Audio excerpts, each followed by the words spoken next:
راهی مارپیچ و مشهور با نام راهی 18 گردشه ما را از فرخار به پنج میبرد. راههای فرسوده و ناهموار دو ناحیه هممرز با افغانستان را به هم میپیوندد.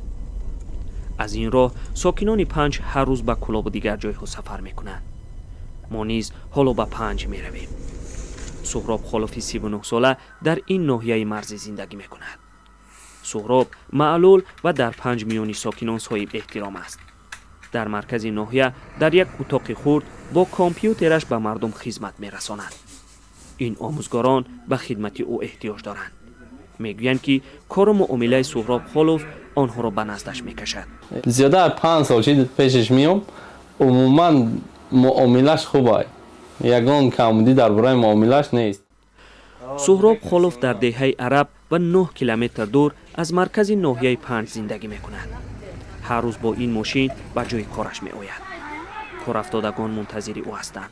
هست که با پیش هم بیان یه جمعه جای گرم جا میشنید چای چمینه خندورا همه سازورا.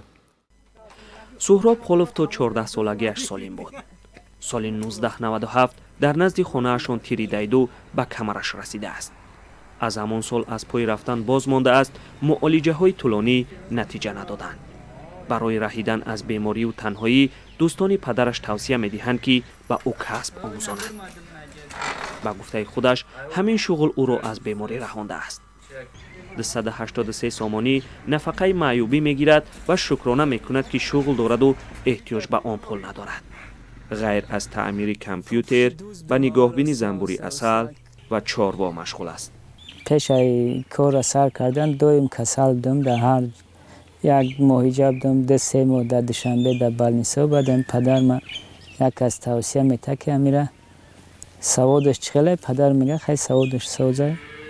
بعد میگه امیره یک چی کردن، یک شغل قطعی چی کردن در که. بعد میگم کامپیوتری را یک کار کرده آموزاندن در کار.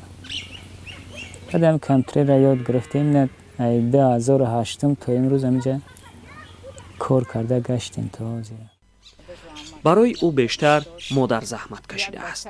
اکنون پسر به مادر پاداش محبت و نیکی‌هایش را برمیگرداند. پولی به دست آورده را صرف خانواده میکند. مادر میگوید باور نداشت که پسرش زنده میماند و امروز به او کمک میکند. این چند سال گشتی کار مینم و میخری. ای نمیده سینم این ولید. من امید نداشتم. بچه‌م در روی دستم کفنیش در بر تورسیه را 10 روز بردم. کفنی در بر موندگی که حوض جونش میبراید امون دیگه. خداوند امر شکی درست کرده بود. این باز زنده با کار میکنم و میخر. قصه ازدواجش هم جالب است. عروس را برای سهراب پدر پس از یک گزارش آزادی پیدا کرد. پدر حالا در مهاجرت قرار دارد. از گزارش درباره فرزانه علی خان.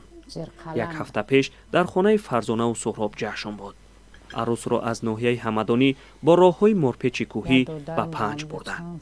مادر سهراب میگوید که دائم دعا میکرد که پسرش همسر یابد. دعایی که پس از یک گزارش مستجاب شد. حالا از این جفت یکی دوزنده دیگر تعمیرگری کامپیوتر است. خانواده سهراب امیدوار است که هر دو مستقلانه عربه زندگیشان را پیش میبرند. محمود جان احمدزاده، آزادی، ناحیه 5.